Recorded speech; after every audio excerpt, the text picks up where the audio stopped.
আমাদের দেশে দেখবেন যে সমস্ত গরিব মানুষকে আমরা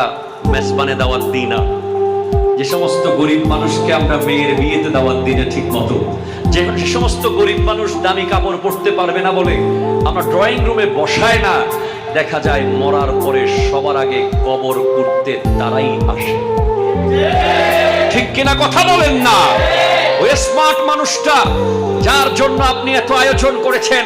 আপনার ড্রয়িং রুমে দামি দামি ফ্রুটসে ভরপুর করে ফেলেছেন, গোটা ঘরকে সাজিয়ে ফেলেছেন, খোদা কি কসম আপনার মরার পরে আপনার জানাজা পড়ার টাইমও তার থাকবে না। কিন্তু ওই ছেঁড়া লুঙ্গি পরা মানুষটা, যাকে সমাজের সবচেয়ে দুর্বল মনে করেছেন, আপনি মৃত্যুর খবর পেলে আপনার লাশ চট্টগ্রাম শহরের মেডিকেল থেকে গ্রামে আসার আগে আপনার কবর খনন করে রাখে ওই গরিব মানুষ, যার সাথে হাত মেলাতে লজ্জা পান, যাকে ভাই বলতে লজ্জা পান, যাকে আত্মীয়তার পরিচয় দিতে লজ্জা পান, সেই কবর পুরে সবার